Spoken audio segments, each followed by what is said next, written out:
Film ini menceritakan bagaimana 400 serdadu Amerika dari divisi kavaleri udara melawan 4.000 tentara Vietnam Utara di fase awal Perang Vietnam lantaran minimnya intelijen yang diterima oleh kubu Amerika. Meski demikian, digambarkan jika pasukan Amerika berhasil bertahan mati-matian dan habis-habisan, memanfaatkan apapun yang bisa diterapkan termasuk penggunaan helikopter baru mereka yakni jenis Huey dan juga serangan udara dengan bom yang sudah dilarang oleh PBB karena saking berbahayanya. Di sini pula Amerika akhirnya mengerti kekuatan musuh yang mereka hadapi ternyata sangat luar biasa dalam intensitas tempur dan jumlah personelnya. Dan perlu kita ketahui jika inilah pertempuran besar dan mematikan yang pertama yang dialami oleh Amerika saat melawan NVA atau North Vietnamese Army dalam sejarah Perang Vietnam. We Were Soldiers dibuka dengan penyergapan sebuah patroli tentara Perancis di Perang Indochina pada tahun 1954.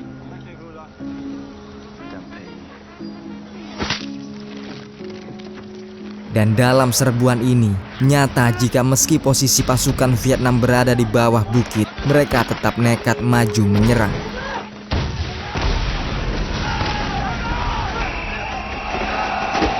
Di sini komandan mereka yang bernama Nguyen Huan memerintahkan untuk membunuh seluruh musuh, seluruhnya tanpa mengambil tawanan perang.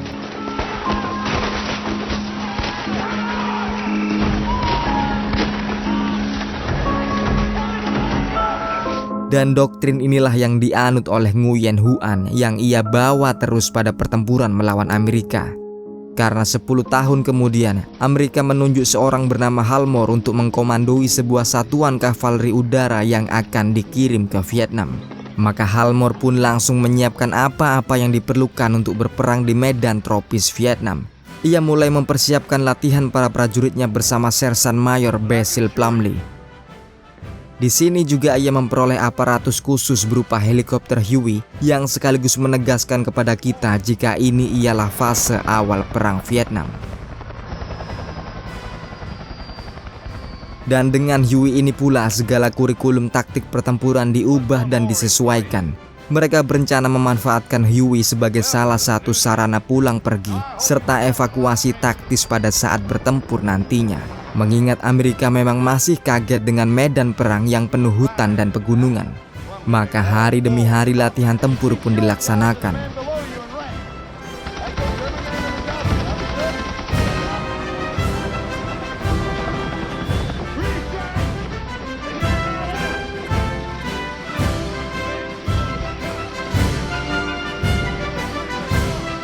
Sampai tiba hari di mana satuan kavaleri udara ini diberangkatkan dengan sebuah upacara yang khidmat. Halmore dengan lancangnya bersumpah jika ialah yang akan menginjakkan kakinya pertama kali di bumi Vietnam dan akan menjadi orang paling terakhir yang akan pulang ke Amerika. Dikisahkan Halmore yang sudah sampai di Vietnam ini langsung mengakses situasi peperangan. Ia cukup kaget mengetahui jika kubu Amerika seakan kurang informasi mengenai pasukan musuh yang akan mereka hadapi. Ini semakin membuat patroli Halmore yang akan ia laksanakan keesokan harinya beresiko tinggi. Maka dengan keterbatasan intelijen ini pula Halmore memulai patrolinya dengan diantar kawanan Huey hijau menyeberang ke area demi area di Vietnam.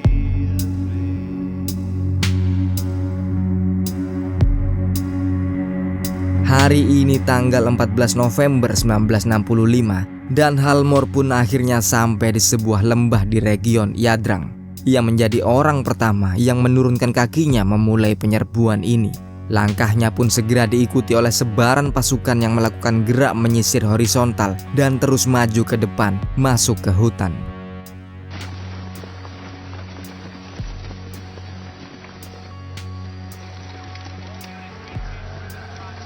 Sampai salah satu dari mereka memergoki skaut Vietnam yang sedang berlari dan secara ceroboh langsung melakukan pengejaran.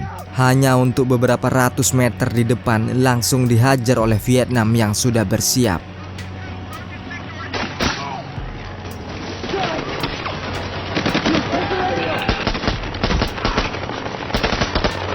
Ini pun lantas menjadi skirmish mematikan di siang ini.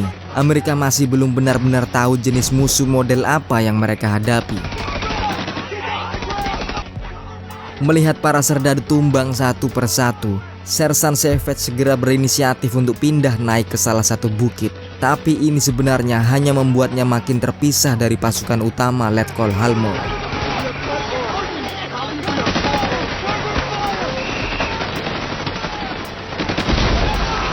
Dan yang pasti gelombang Vietnam masih menderu-deru di depan dengan AK dan Norinco-nya.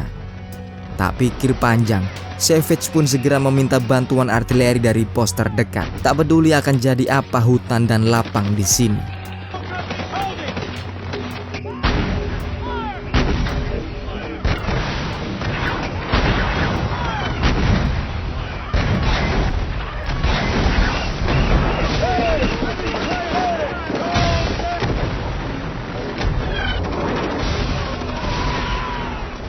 Tapi yang tak Savage ketahui ialah bahwa sekarang posisi pendaratan serdadu Amerika sendiri juga sudah diteror oleh tentara Nguyen Huan. Meski Huey terus turun dari langit mendaratkan tentara-tentara yang baru.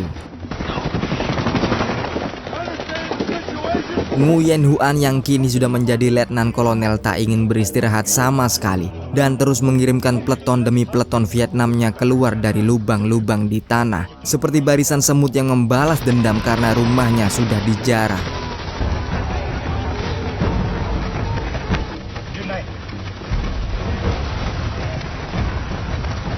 Mereka mengapit, mengepung, membuli dan menghabisi siapapun yang berbeda seragam dengan mereka tanpa peduli rasa dan moral. Halmore yang makin paham jika situasi ternyata tak memihak kubunya, langsung meminta bantuan serangan udara kali ini. Ia merasa artileri saja tak cukup untuk membumi hanguskan musuh mereka yang entah berapa jumlahnya ini. Dan anak buahnya yang baru lulus pendidikan ini pun belum bisa diandalkan sama sekali.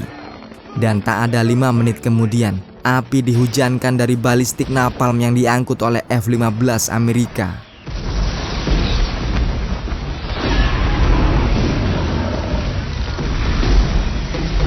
Maka tumpas kandas tanpa bekaslah NVA di sini. Mengetahui kekacauan ini malah tak membuat Huan terpojok. Ia malah semakin marah dan kini mengeluarkan sisa reserve-nya atau pasukan cadangannya yang datang dari arah hutan perbukitan. Halmore benar-benar tak tahu apa yang akan dihadapinya hari ini, meski ia sendiri terus bertahan sampai malam pun tiba. Ia juga masih ingat di bukit di seberang, peleton Sersan Savage masih terpaku dan tak bisa melarikan diri dari kepungan Vietnam.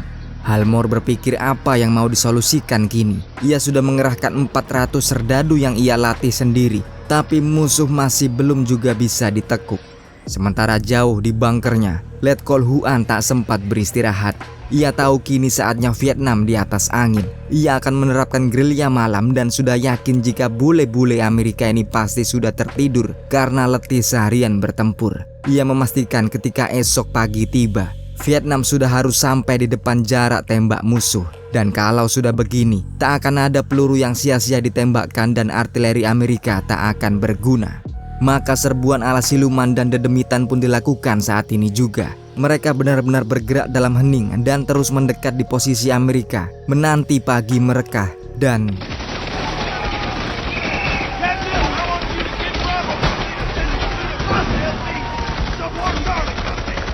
Close combat mematikan pun pecah. Kavaleri udara yang baru saja melek ini terpaksa harus mengangkat M16-nya dengan tenaga apa adanya.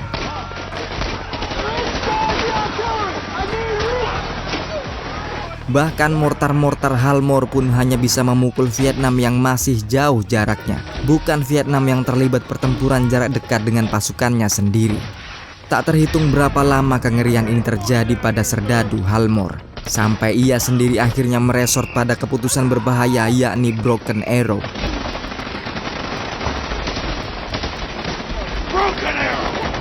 Dan untuk sebagian penonton yang belum mengerti, Broken Arrow ialah istilah untuk serangan udara pesawat tempur tanda keputusasaan yang dikirim dari kapal induk, dan yang jelasnya akan melukai atau mematikan bagi sang peminta bantuan ini sendiri.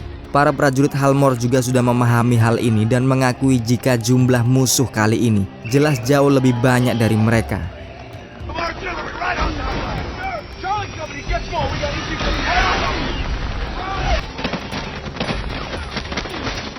Tak ada jalan lain kecuali meminta Broken Arrow.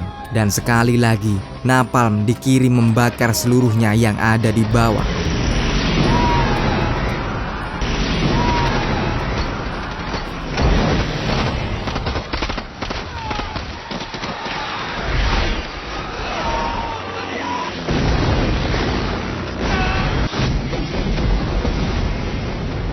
Termasuk pasukan kavaleri udara Halmor sendiri.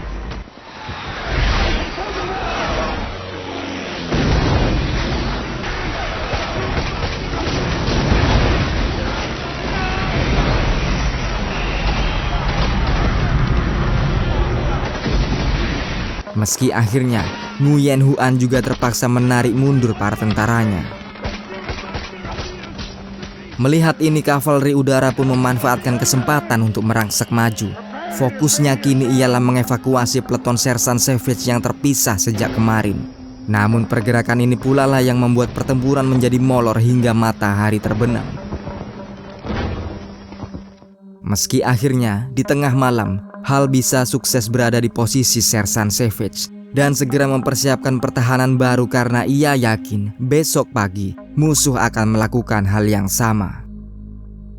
Kita menyimak Letkol Huan di bunkernya yang masih yakin dengan kekuatan jumlahnya yang jauh lebih besar dari Amerika.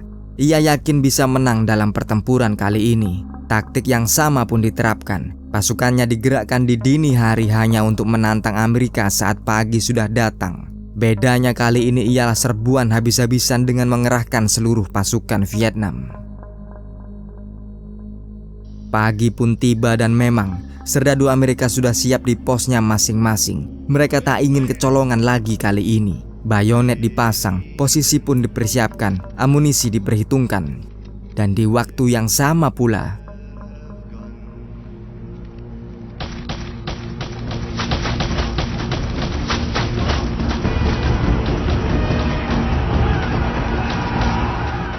mayat demi mayat roboh jatuh terakumulasi jumlahnya di tiap detik yang berjalan. Tapi karena seakan sudah berniat bunuh diri, serdadu Amerika ini malah bisa memukul mundur musuh mereka dan terus bergerak naik ke atas bukit. Sebuah aksi yang brutal sekaligus nekat karena Vietnam yang berada di atas bukit sudah 10 kali lebih siap dari Amerika yang datang dari bawah. Halmor sendiri sudah melihat senapan mesin yang mengancamnya sebelum secara ajaib di waktu yang sangat tepat datang Huey memberi bantuan.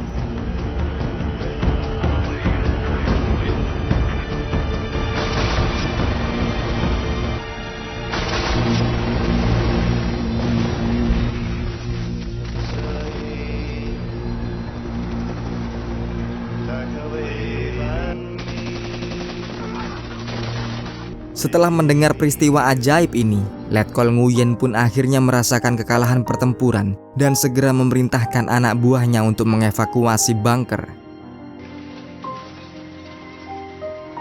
Sementara itu di luar, Halmor memastikan seluruh anak buahnya sudah diangkut sebelum dirinya sendiri naik ke helikopter. Memenuhi sumpahnya menjadi orang yang pertama kali datang dan orang yang paling terakhir pulang.